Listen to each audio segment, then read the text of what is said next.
आप सभी का स्वागत है आपके अपने channel GK and GS classes bye CP Rawat में। आज बात करने वाले हैं कुछ क्वेश्चनों के बारे में जो बायोलॉजी के हैं। आपको 10 में से 5 सही करके बताने हैं, ठीक है। अब बढ़ते हैं क्वेश्चन की तरफ। क्वेश्चन नंबर 1 है, सेल नाम किस वैज्ञानिक ने दिया था? Option A Fleming, option B Leeuwenhoek, option C Robert Hooke, option D Brown. 0 आपका राइट आंसर रॉबर्ट हुक हो जाता है। और रॉबर्ट हुक ने सन 1665 ईस्वी में इसकी खोज की थी, यानी कोशिका की खोज की थी और कोशिका नाम दिया था, ठीक है। अब बात करते हैं अगले क्वेश्चन के बारे में। क्वेश्चन नंबर 2 है आपका, ऐसा कौन सा कोशिका अंग है जो अपशिष्ट का निपटाने में मदद करता है? ऑप्शन ए है lysosome, option B mitochondria, option C अंतःद्रव्य जालिका, ऑप्शन डी हरित लवक। आपका राइट आंसर लाइसोसोम हो जाता है। लाइसोसोम की खोज डी डबे द्वारा की गई थी तथा लाइसोसोम को आत्महत्या की थैली कहा जाता है, यानी कोशिका की आत्महत्या की थैली कहा जाता है। और माइटोकॉन्ड्रिया को कोशिका का पावर हाउस भी कहा जाता है। अब बढ़ते हैं अगले क्वेश्चन की तरफ। आपका अगला क्वेश्चन है, कौन सा कोशिका अंग झिल्ली रहित तथा सबसे छोटा होता है? Option A lysosome, option B तारकाय, ऑप्शन सी गोल्जिकाय, ऑप्शन डी राइबोसोम। आपका राइट आंसर राइबोसोम हो जाता है। राइबोसोम सबसे छोटा कोशिका अंग होता है। इसकी खोज पैलेट द्वारा की गई थी तथा यह प्रोटीन व आरएनए के बने होते हैं। इसका दूसरा नाम प्रोटीन की फैक्ट्री भी कहा जाता है और इसका तीसरा नाम इसे कोशिका का इंजन भी कहा जाता है। अब बढ़ते हैं अगले क्वेश्चन की तरफ।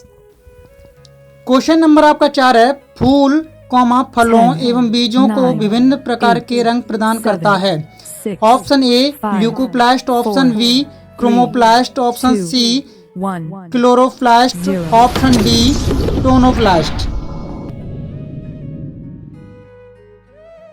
इसका राइट आंसर क्रोमोप्लास्ट हो जाता है। क्रोमोप्लास्ट क्या है? हरे रंग को छोड़कर सभी जो प्रकार के रंग होते हैं उनको प्रदान करने का कार्य करता है और जो हरा रंग होता है उसे क्लोरोप्लास्ट देता है, ठीक है। जो हरा रंग होता है वो क्लोरोप्लास्ट के द्वारा प्रदान किया जाता है। अब बढ़ते हैं अगले क्वेश्चन की तरफ। आपका क्वेश्चन नंबर 5 है, माइटोकॉन्ड्रिया की खोज किसने की थी? Option A de Duve, option B Palade, option C Altmann, option D Leeuwenhoek. 0 इसका सही उत्तर अल्टमैन हो जाता है। अल्टमैन ने सर्वप्रथम माइटोकॉन्ड्रिया की खोज 1886 ईस्वी में की थी तथा बाद में वेदा द्वारा इसका नामकरण किया गया था, माइटोकॉन्ड्रिया नाम दिया गया था। इसी प्रकार से और पैलेडी ने, आपका पता है कि पैलेडी ने किसकी खोज की थी? राइबोसोम की खोज की तथा डी डबे द्वारा लाइसोसोम की खोज की गई थी। आगे बढ़ते हैं अगले क्वेश्चन की तरफ। आपका अगला क्वेश्चन है, माइटोकॉन्ड्रिया किस में अनुपस्थित होता है? Option A yeast, option B कवक, ऑप्शन सी जीवाणु, ऑप्शन डी हरे शैवाल। 2 1 0 आपका राइट आंसर जीवाणु हो जाता है, ऑप्शन सी। जीवाणु में माइटोकॉन्ड्रिया अनुपस्थित रहता है तथा मनुष्य के आरबीसी में भी माइटोकॉन्ड्रिया अनुपस्थित रहता है, ठीक है। हरे शैवाल को आप जानते ही हो जिसमें क्लोरोफिल पाया जाता है। ओके, आगे बढ़ते हैं अगले क्वेश्चन की तरफ। अगर आपको अच्छी नॉलेज मिल रही हो तो हमारे चैनल को सब्सक्राइब जरूर करें। आपका अगला क्वेश्चन नंबर 7 है, इलेक्ट्रॉनिक सूक्ष्मदर्शी की खोज किसने की थी? ऑप्शन ए नॉल रस तथा रस्का, ऑप्शन बी स्लाइडेन तथा स्वाइन, ऑप्शन सी फ्लेमिंग तथा ब्राउन, ऑप्शन डी वाटसन व क्रेक। 0 इसका राइट आंसर नॉल तथा रस्का हो जाता है। नॉल बर्निल विश्वविद्यालय के, जिन्होंने 1931 में इलेक्ट्रॉनिक सूक्ष्मदर्शी की खोज की थी। इलेक्ट्रॉनिक सूक्ष्मदर्शी को ईएम के नाम से भी जाना जाता है। ईएम का मतलब होता है इलेक्ट्रॉनिक माइक्रोस्कोपी, जो उच्च गुणवत्ता वाले यानी जैविक और अजैविक पदार्थों की छवि प्रदर्शित करता है, ठीक है। अब बढ़ते हैं आपके अगले क्वेश्चन की तरफ। आपका अगला क्वेश्चन है, क्वेश्चन नंबर 8, निम्न में से सर्वाधिक संख्या में 2N गुणसूत्र पाए जाते हैं। ऑप्शन ए गेहूं में, option B Drosophila, option C Ophioglossum, option D chromatids. आपका राइट आंसर ओफियोग्लोसम हो जाता है। ओफियोग्लोसम का मतलब है फर्न। जो फर्न होता है जिसमें कांटे प्रकार के पाए जाते हैं, उनमें सर्वाधिक गुणसूत्रों की संख्या पाई जाती है जो 630 जोड़ियों में होती है, यानी 1260 गुणसूत्र पाए जाते हैं। N2 का यहाँ पे मतलब हो जाता है द्विगुणित गुणसूत्रों की संख्या। गेहूं में आपके 42 गुणसूत्र पाए जाते हैं। ड्रोसोफिला का यहाँ पे मतलब है फलमक्खी से, यानी ड्रोसोफिला फलमक्खी को कहा जाता है जिसका सबसे बड़ा गुणसूत्र होता है। आगे बढ़ते हैं अगले क्वेश्चन की तरफ।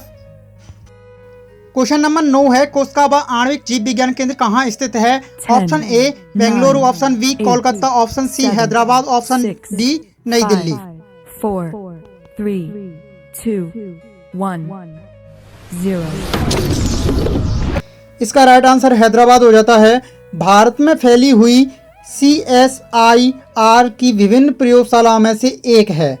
ये प्रयोगशाला की स्थापना सन 1987 में, यानी 26 नवंबर सन 1987 में पूर्व प्रधानमंत्री राजीव गांधी के द्वारा की गई थी। ठीक है, आगे बढ़ते हैं अगले क्वेश्चन की तरफ। क्वेश्चन नंबर 10 है, गुणसूत्रों का शीर्ष भाग क्या कहलाता है? Option A telomere, option B cistron, option C recon, option D neutron. 0। इसका right answer option A telomere हो जाता है। गुणसूत्र का शीर्ष भाग टेलोमियर कहलाता है।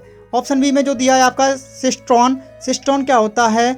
जीन की कार्यात्मक इकाई होती है। रिकॉन जीन की संयोजन पुनर्संयोजन की इकाई होती है। और म्यूटॉन उत्परिवर्तन की इकाई होती है। क्योंकि जीन को में बांटा गया है, इसलिए ये ऑप्शन आपके लिए दिए गए थे। ठीक है, अब क्वेश्चन आपके एंड हो चुके हैं, तो आप देखना कि आपके जो चैलेंज किया था हमने कि 10 में से 5 सही करके बताने हैं, आपके कितने क्वेश्चन सही निकले हैं और कितने गलत निकले हैं। और आपके लिए हमारी ओर से और GK एंड GS क्लासेस की ओर से आपके लिए सबके लिए शुभकामनाएं। धन्यवाद। फिर मिलते हैं अगली वीडियो में। जब तक हमारे चैनल को सब्सक्राइब कीजिए और बेल आइकन को दबा दीजिए, जिससे हर वीडियो की नोटिफिकेशन आपको मिलती रहे। ओके, धन्यवाद। फिर मिलते हैं।